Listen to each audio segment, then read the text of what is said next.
du secteur de Bapère, bonjour. Bonjour. Vous avez clôturé une réunion. Quelles sont les grandes lignes à retenir? Nous avons convoqué la réunion de la société civile qui a regroupé bien sûr l'axe. À commencer par Biambo, Ndiapanda, Kambao, Mangorejipa. Les grandes lignes, nous réclamons notre droit, la protection. Parce que vous savez, depuis l'ADF a été dans la zone, nous n'avons jamais assisté à des actions de grande envergure, des traques et des ADF. C'est pourquoi nous avons été à réunion, nous venons de planifier. Il faut que les autorités nous répondent avant les mercredis et les jeudis. Nous appelons la population à observer des journées sans activité, des journées sans casse, nous serons à la maison. Les jeudis, les vendredis et les samedis, voire même les dimanches, ce sont des journées qui sont organisées pour montrer à la face du monde et aussi à nos autorités, au gouvernement provincial, que vraiment l'ennemi commence à entrer dans des agglomérations et pourtant les militaires sont là. Et ils tirent même la paisible population sans aucune intervention. Et c'est pourquoi nous voulons montrer notre mécontentement face à cela. Et nous venons de décider de remplacer, bien sûr, les commandements, parce que nous avons compris qu'il y a une défaite totale, une défaillance par rapport à la gestion de ces opérations. Et on dit souvent, il n'y a pas de mauvaises troupes, il y a seulement un mauvais chef.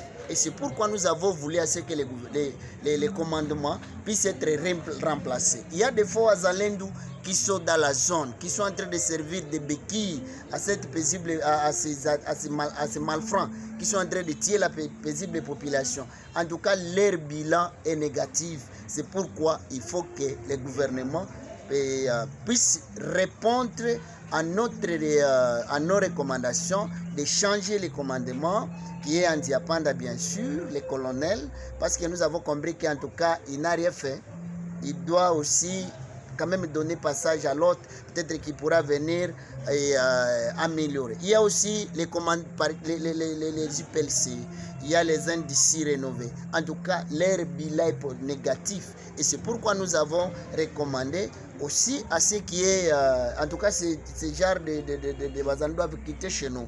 Autre élément, nous devons appeler les Ougandais à matérialiser les opérations Soudja dans la zone parce que bien sûr ils sont venus appuyer, mais ils sont dans la zone. Mais alors les actions, les gens sont en train de mourir et c'est pourquoi il faut qu'ils se donnent le courage de faire à ce que les opérations Soudja soient lassées pour que la population reste dans une accalmie totale.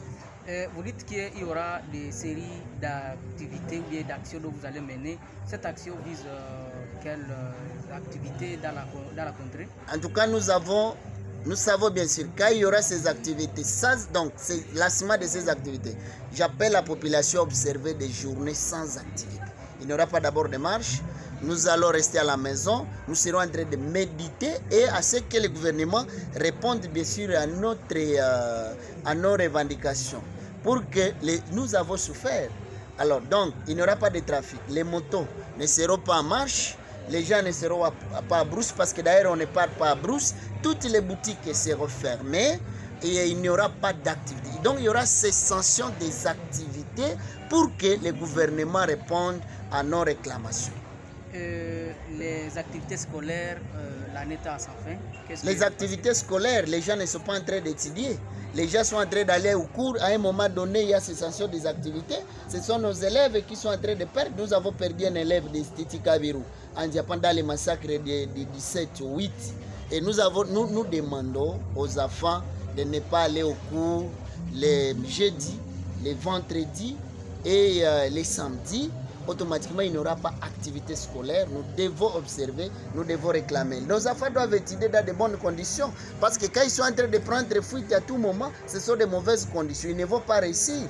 C'est pourquoi, en tout cas, nous devons revendiquer. Nous voulons que nos enfants étudient dans de bonnes conditions, dans la paix et dans une accalmie totale, dans une sécurité totale. C'est pourquoi nous les appelons à observer aussi, à respecter. Parce que les jours qui sont en train de se perdre, ce sont des jours du calendrier. Mais alors, au lieu de chaque fois perdre nos élèves, nos parents et autres, automatiquement nous devons réclamer. Le gouvernement provincial doit d'ailleurs venir parce que nous sommes en train aussi appelés à ce que le gouverneur puisse organiser une itinérance dans notre zone. Vous nous avez parlé que ces activités vont commencer le jeudi, ça va durer 4 jours. Alors les églises aussi vont vaquer à leur activité. Nous ne devons pas mener des actions sans et soumettre, donc ça même impliquer l'Éternel.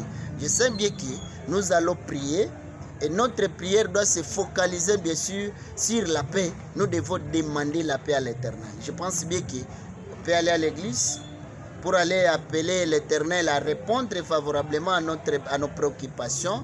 Et je pense bien que quelqu'un qui va à l'église, ça ce n'est pas une activité, mais c'est aller louer l'Éternel. Donc j'appelle les pasteurs à focaliser